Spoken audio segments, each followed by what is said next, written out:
আজকে আলোচনা করব রোমান্টিক প্রেমের একটি কবিতা অসুখী একজন। দশম শ্রেণীর একটি জনপ্রিয় কবিতা অসুখী একজন, পাবলো নেরুদা রচিত। এই কবিতাটি আমি প্রথম থেকে লাইন ধরে ধরে সহজ ভাষায় আমি ব্যাখ্যা করব এবং কঠিন কঠিন যে শব্দার্থ রয়েছে সেগুলোর মানেও বলে দেব। আর সর্বোপরি এই কবিতা থেকে প্রতি বছর কি ধরনের প্রশ্ন এসে থাকে তাও সম্পূর্ণ আমি এই ক্লাসে আলোচনা করব। ভিডিওটি প্রথম থেকে শেষ পর্যন্ত দেখতে থাকো। তো কথা আমরা বাড়াবো না, আমরা মূল আলোচনায় ফিরে যাই। তো বন্ধুদের উদ্দেশ্যে একটি কথা, কবিতাটি যেহেতু অনেকটা বড়, একটু সময় লাগতে পারে, তোমরা ধৈর্য ধরে কবিতাটি শুনবে। কাছে যদি বই থাকে অবশ্যই বের করবে। তো দেখো, আমরা প্রথমে জেনে নিব কবিতাটি কে লিখেছেন। কবিতাটি লিখেছেন পাবলো নেরুদা। মানে প্রশ্ন হতে পারে পাবলো নেরুদা কোথাকার কবি ছিলেন, এটাও পরীক্ষায় আসে। দক্ষিণ আফ্রিকার চিলির একজন জনপ্রিয় কবি ছিলেন পাবলো নেরুদা। ইনি জন্মগ্রহণ করেছিলেন 1904, মৃত্যু তার হয়েছিল 1973 সালে। আর তিনি সাহিত্যে নোবেল পেয়েছিলেন 1971 সালে। এটা মনে রাখবে, এটা স্প্যানিশ ভাষায় লেখা। এর ইংরেজি নাম দ্য আনহ্যাপি ওয়ান। আর এইটা বাংলায় তর্জমা করেছেন, মানে বাংলায় অনুবাদ করেছেন, এটা পরীক্ষায় প্রায় আসে, নবারুণ ভট্টাচার্য। নবারুণ ভট্টাচার্যের বিদেশি ফুলের রক্তের ছিটে নামক গ্রন্থ থেকে আমাদের আলোচ্য অসুখী একজন কবিতাটি নেওয়া হয়েছে। এছাড়া দেখবে ইংরেজি দেখবে এক্সট্রা ভাগারিয়া গ্রন্থের দেশ দা চাঁদা কবিতাটি নবারুণ ভট্টাচার্যের অসুখী একজন নামে এটা তিনি অনুবাদ করেছিলেন। কবিতাটি মোট 3টি স্তবক আর 32টি লাইনের সমন্বয়ে গঠিত। তো চলো আমরা লাইন ধরে ধরে সম্পূর্ণ মানে অর্থ এবং বিশ্লেষণটা জেনে নিই। এই কবিতার মূল অংশ দেখো। কবিতার কথক তিনি যুদ্ধে যাবেন, তো তার প্রিয়তমা এখানে রয়েছে, দরজার সামনে এখানে রেখে তার প্রিয়তমাকে রেখে তিনি যুদ্ধক্ষেত্রে যান। তো সবার দেখবে মৃত্যু হবে, সকলের মৃত্যু হয়, শিশু, ছেলে, ঘর বাড়ি সব ভেঙে যায়। তবু দেখবে কথকের যে প্রেমিকা প্রিয়তমার মৃত্যু এখানে হয় না। এটা দেখবে একটা যুদ্ধ পরিস্থিতিতে লেখা। পাবলো নেরুদা যখন দেখবে তাকে 1934 সালে চিলির রাষ্ট্রদূত হিসাবে তাকে প্রেরণ করা হয়, সেখানে গৃহযুদ্ধ হয় 1936 থেকে 1939। তা প্রত্যক্ষদর্শী ছিলেন কবি স্বয়ং। ফ্যাসিস্ট শক্তি শাসক ফ্রাঙ্কো, অন্যদিকে শ্রমিক কৃষক সমর্থিত প্রজাতান্ত্রিক দল। এই সংঘাতই স্পেনের গৃহযুদ্ধ নামে পরিচিত। এই স্পেনের গৃহযুদ্ধের প্রেক্ষাপটে আমাদের আলোচ্য কবিতাটি রচিত হয়েছে। তিনি দেখেছেন, ব্যথা পেয়েছেন, কষ্ট পেয়েছেন, তার পরিপ্রেক্ষিতে এটা তিনি রচনা করেছেন। তো চলো আমরা লাইন ধরে ধরে কবিতাটি পুরোপুরি আলোচনা করতে থাকি। তো দেখো, আমি তাকে ছেড়ে দিলাম অপেক্ষায় দাঁড় করিয়ে রেখে দরজায়। আমি তাকে ছেড়ে দিলাম, আমি তাকে বলতে কাকে বোঝাচ্ছে? তাকে বলতে এখানে কথকের প্রিয়তমাকে বোঝাচ্ছে। আমি তাকে ছেড়ে দিলাম মানে তাকে ত্যাগ করলো। অপেক্ষায় দাঁড় করিয়ে রেখে দরজায় দাঁড় করিয়ে রেখে তিনি সেখান থেকে প্রস্থান নিলেন, মানে তিনি যুদ্ধক্ষেত্রে যাবেন।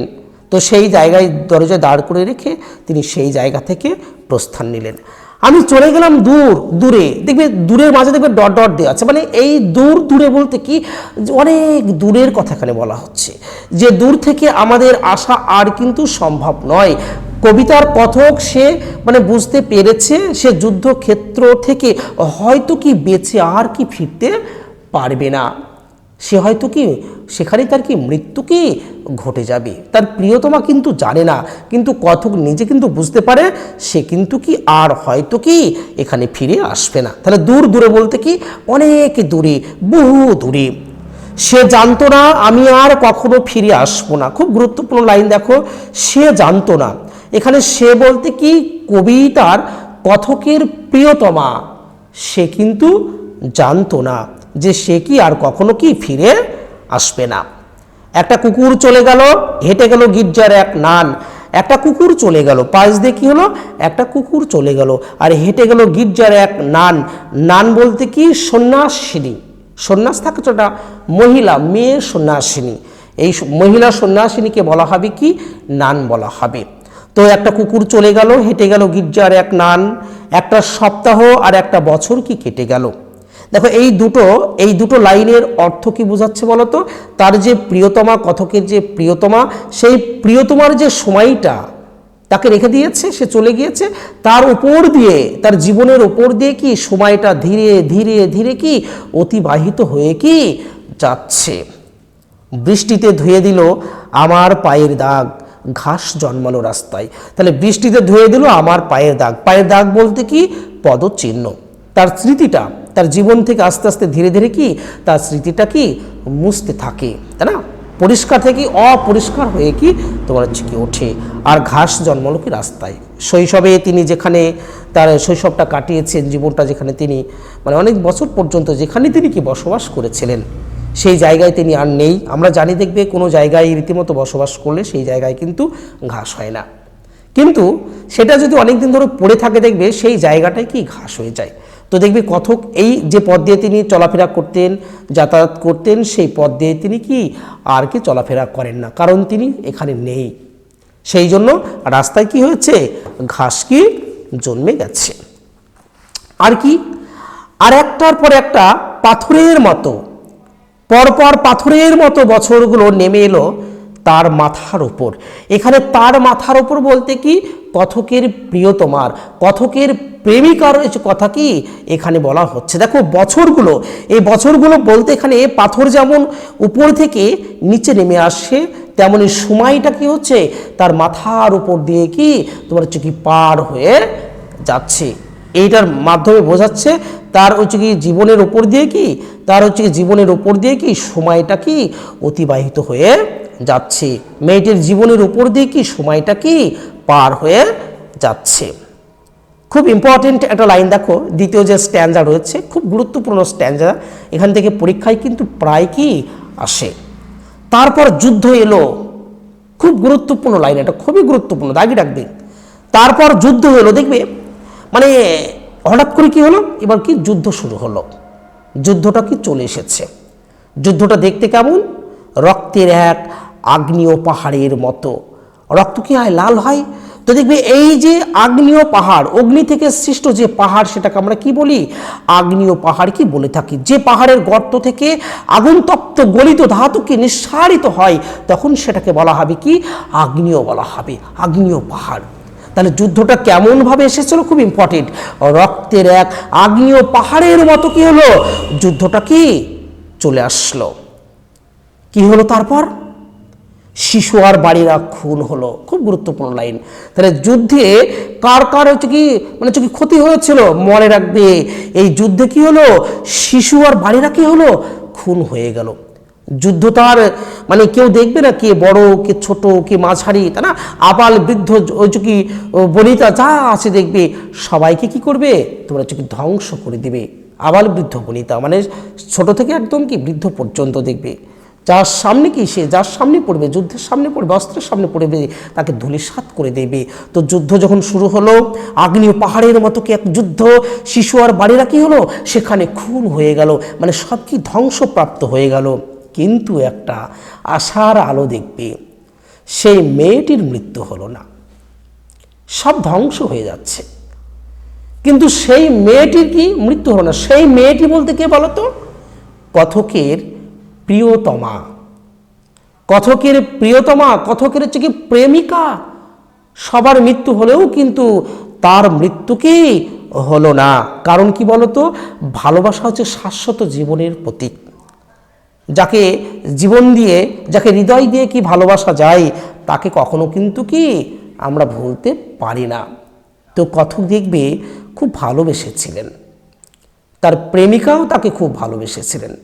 সেই জন্য তাদেরকে মানে যুদ্ধ বিধ্বস্ত একটা সংকটময় অবস্থাতেও কি তাদের কিন্তু কি আলাদা করা গেল, তাদের ভালোবাসা কিন্তু কি ছাড়ানো কি চায়নি। কি হলো, যুদ্ধ বিধ্বস্ত এক সংকটকালীন সময় দেখো সমস্ত সমতলে ধরে গেল আগুন। সমস্ত সমতল সমান যে ভূমিরূপ সেটাকে বলা হবে কি সমতল বলা হবে। শান্ত হলুদ দেবতারা হাজার হাজার বছর ধরে ডুবেছিল ধ্যানে, উল্টে পড়ল মন্দির থেকে টুকরো টুকরো হয়ে, তারা আর স্বপ্ন দেখতে কি পারল না। তাহলে কি হলো, যুদ্ধ শুরু হয়েছে, বাড়িঘর সব ভাঙছে, শিশুরা খুন হচ্ছে, সমস্ত সমতল আমাদের এই যে ভূমিরূপে কি হচ্ছে আগুন ধরে গেছে। কিন্তু শান্ত হলুদ দেবতারা হাজার হাজার বছর ধরে তারা কি ধ্যানে মগ্ন ছিল। প্রশ্ন খুব ইম্পর্টেন্ট, এই দেবতাদের শান্ত হলুদ দেবতা কেন বলা হচ্ছে? কারণ কি, স্থির থাকা দেবমূর্তি, এটা হলুদ হয়ে যাওয়া কারণ এটা বহু দিনের অর্থাৎ প্রাচীন একটা সময়, একটা বহুদিনের যে সময়, সেই সময়ের জন্য কি এই শান্ত হলুদ এই দেবতাটা কি এই কথাটা কি ব্যবহার করা হয়েছে। তাহলে শান্ত হলুদ দেবতারা কোথায় ছিল? তারা মন্দিরে ছিল। কি অবস্থায় ছিল? ধ্যানমগ্ন অবস্থায় ছিল। কতদিন ধরে ছিল? হাজার হাজার বছর ধরে তারা ধ্যানমগ্ন অবস্থায় কি ছিল। কি হলো, দেবতারাও দেখবে কি দেবতারাও কিন্তু যুদ্ধের মানে করাল গ্রাস থেকে কি তারা কি রক্ষা পেল না। তারা যুদ্ধ থেকেও কি তারা কিন্তু রক্ষা পেল না। দেবতারাও কি নিজেও কি বাঁচতে পারলেন না। তারা টুকরো টুকরো হয়ে কি হলো, মন্দির থেকে সব উল্টা পাল্টা হয়ে গেল, টুকরো টুকরো হয়ে কি তারা কি খসে সব কি পড়ে গেল। তাই তারা আর স্বপ্ন দেখতে পারলো না। খুবই দুর্দান্ত গুরুত্বপূর্ণ লাইন এটা বলতে পারি, তারা আর স্বপ্ন দেখতে পারলো না। এখানে কারা কারা বলবে? শান্ত হলুদ দেবতারা স্বপ্ন দেখতে পারলো না। কারণ কি, তারা ধ্যানমগ্ন অবস্থায় মন্দিরের মধ্যে নিমজ্জিত ছিল ও হঠাৎ করে এক ভয়ঙ্কর যুদ্ধ এসে সমস্ত কিছুকে লণ্ডভণ্ড করে দেওয়ার ফলে তাদের কি মাথাগুলো মানে খসে খসে কি করলো, এদিক ওদিক কি ছড়িয়ে কি পড়লো। বলো তো কি বিভৎস! বিভিন্ন মন্দিরের যে মূর্তির যে মাথা সেইগুলো বিভিন্ন প্রান্তে কি ছড়িয়ে ছিটে কি তোমার কি পড়ে রইল। সেইগুলো দেখে একটা ভয়ঙ্কর কি আমাদের কিন্তু লাগছে, ভয়ের কিন্তু একটা উদ্রেক কি সৃষ্টি হচ্ছে। সেই মিষ্টি বাড়ি, সেই বারান্দা যেখানে আমি ঝুলন্ত বিছানায় কি ঘুমিয়েছিলাম, দেখো সেই মিষ্টি বাড়ি, যে বাড়ির সাথে মানে গৃহস্থর কি বা কবিতার যে কথক খুব একটা তার সঙ্গে কি একটা মধুর কি সম্পর্ক ছিল। সেই মিষ্টি বাড়ি, সেই কবির বারান্দা, কথকের সেই বারান্দা যেখানে আমি ঝুলন্ত বিছানায় ঘুমিয়েছিলাম, সেখানে কথক কোথায় ঘুমিয়ে থাকতেন এটা পরীক্ষায় কিন্তু আসে। ঝুলন্ত বিছানায় কি যিনি ঘুমিয়েছিলেন, আর কি ছিল? গোলাপি গাছ ছিল, ছড়ানো করতলের মতো পাতা, চিমনি প্রাচীন জলতরঙ্গ, সব চূর্ণ হয়ে গেল, জ্বলে গেল আগুনে। খুব ইম্পর্টেন্ট একটা লাইন, সব চূর্ণ হয়ে গেল, জ্বলে গেল আগুনে। কি কি চূর্ণ হয়েছিল সে যুদ্ধে? কি কি চূর্ণ হয়েছিল বলবে? কথকের যে বাড়ি যার সঙ্গে সম্পর্ক ছিল সেই বাড়িটা কি হলো, যুদ্ধে ধ্বংস হয়ে গেল। যে বারান্দায় তিনি রীতিমতো কি বসে থাকতেন সে বারান্দাও কি হলো, নষ্ট হয়ে গেল, ধ্বংস হয়ে গেল।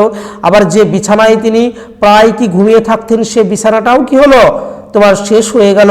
আর কি ছিল? গোলাপ গাছ ছিল। দেখবে গোলাপি গাছ বলতো কি, এখানে গোলাপি গাছ, এটা গোলাপি বা গোলাপি দেখো স্নিগ্ধ ভালোবাসার স্বরূপ এটা। তাই কবিতায় এখানে গোলাপি গাছকে প্রকৃতির অনন্য এক অহিংস সহতার প্রতীক হিসাবে কি এটা কিন্তু ব্যবহার করা হয়েছে। গোলাপি গাছ, সেখানে ছড়ানো রয়েছে কি করতলের মতো পাতা। করতল বলতে কি বলতো, এই যে হাতের যে তালু, এই হাতের তালুর মতো কি সেখানে পাতা। আর কি ছিল? চিমনি ছিল। এখানে চিমনি বলতে কি বোঝায়? চিমনি বলতে এক ধরনের লণ্ঠন। কি বলবে? চিমনি হচ্ছে এক ধরনের লণ্ঠন, ধোঁয়া বেরোনোর লম্বা ফাঁবা স্তম্ভ বিশেষও কি তোমরা বলতে পারো। আর প্রাচীন জলতরঙ্গ, ভেরি ভেরি ইম্পর্টেন্ট। এখানে একটা বাদ্যযন্ত্রের কথা আছে, অশোকে একজন কবিতায় বাদ্যযন্ত্রের কথা আছে একটি, সে বাদ্যযন্ত্রের নাম কি?